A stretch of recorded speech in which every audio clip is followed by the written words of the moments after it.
As I said earlier, discovering personal genius is one of several emerging versions of a process more broadly known as discovery.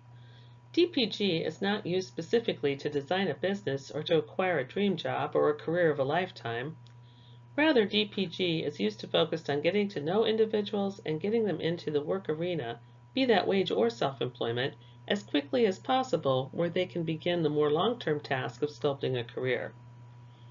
In the rehabilitation field, we have often used various forms of vocational evaluation to arrive at vocational goals. Many of the strategies we've used in the past involved using standardized tests or putting people through predetermined work experiences that might have nothing to do with their interests or skills. These types of evaluations have not been particularly helpful, especially for people with more significant disabilities, as they first of all only provide point-in-time data as opposed to observing people over time.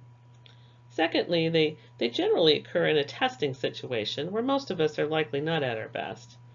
And third, they tend to focus on how people compare to others or compare to norms instead of focusing on individual strengths. Discovery, in contrast, uses strategies more in line with qualitative research to get to know a person. Strategies such as interviews with the person and those who know them well, observation, and participation with the individual in a variety of settings and activities over time. It is optimistically focused and strives to find an employment situation where the person is at their best. DPG is time-limited, rapid, outcome-oriented process resulting in work opportunities that fit the individual and provide for personal and professional growth. DPG follows a targeted, systematic, step-by-step process where each stage builds upon the information gathered during the previous stage. To get to the best outcome, therefore, you must follow all the steps. As Carrie Griffin always says, there are no shortcuts in discovery. Discovery is the shortcut. Because engaging in best practice DPG with fidelity to the process is the most effective and efficient path to the highest quality employment outcomes. Employment derived from DPG has some unique characteristics. First, it's ecologically relevant, meaning it finds answers that fit the person, the community, and the market. It is designed to be beneficial to both employee and employer, or business owner and customer. There's no charity here. And it generally is developed without regard for the labor market or traditional comparative methods of job search that tend to compare candidates, resulting in the best person fitting the job description getting the job. DPG produces a real-time vocational profile that guides the individual plan for employment and work development by unveiling and creating career opportunities. It focuses on skills and interests the individual possesses, which can be built upon. Interests are important because it's what motivates us and gets us to work and learn new skills. Interests are also important in connecting with people with like interests about job opportunities. But interests alone are not enough. Many of us have interests but lack skills. For example, I would love to play the piano in a piano bar with people around me singing, but the fact is, I don't play the piano well enough to do that. So skills and the ability to learn new skills is a very important part of what we uncover through DPG. DPG is primarily used for individuals with more significant disabilities who perhaps have experienced difficulty with more traditional processes for obtaining employment. Think about it. In the rehabilitation field, we typically help people identify a job goal, search for job openings, support them with resume development or completing applications and interview practice.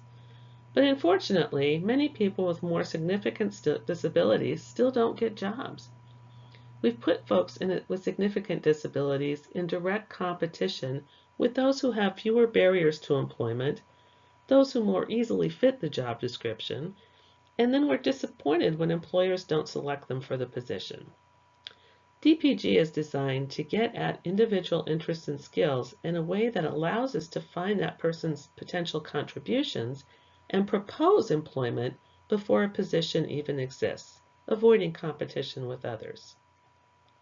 You may work with many individuals who don't need DPG, or at least a less intensive process.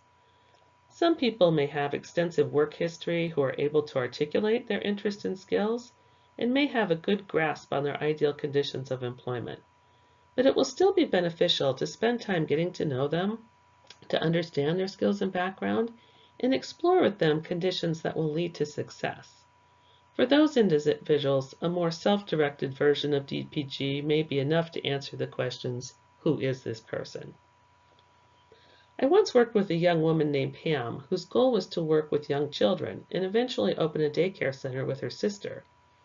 When I met Pam, she was enrolled in an early childhood course at a local community college. It seemed like we didn't need Discovery, as she had a clear career goal. But in stepping back and walking through the steps in Discovery, which included a visit to the local YMCA preschool, we found she didn't want to work with children at all. She learned that kids would want to play with her wheelchair and wanted to be close to her. Now, Pam spends a good deal of time in the hospital as is, and she found she wasn't interested in getting the kids germs. It turned out that Pam's mother was a kindergarten teacher, and her sister was also preparing for a career in early childhood. So Pam was just going along with what other women in her family did. For many people, Discovery is a critical piece in the puzzle in figuring out who this person is and what employment situation will make a good fit. Small business development centers and other business planning resources will focus more on the business, potential to show a profit. As rehabilitation professionals, we need to help people assess the fit for the prospective business owner. With that said, I'll be walking you through the DPG process in which a facilitator is working with the individual and team, guiding the process. I have included a link for a variation on this process that we call guided self-discovery, which might be appropriate for those with more work history or life experience who can articulate their interest, skills, and conditions of employment. But for people with little or no work history, or those who have very complex disabilities, we will likely need to complete the DPG process. The process involves spending considerable time identifying and exploring vocational themes as you create a profile outlining their best ecological fit for employment success. For a young man who has only rolled silverware at Applebee's in a high school transition program and has a label of autism, we're going to have to see him in a number of places and in a variety of experiences before we find the clues that will help determine a direction for employment. DPG does not start with the idea that owning a business is the best path for a particular person.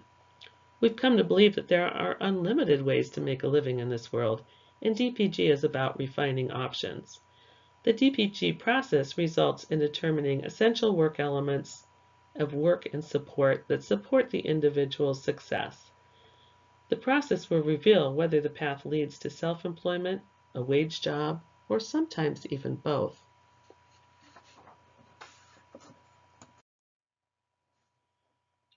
Our experience has shown that a person-centered business planning process like Discovering Personal Genius is a much better approach for assisting the individual with disabilities to create a viable path to employment.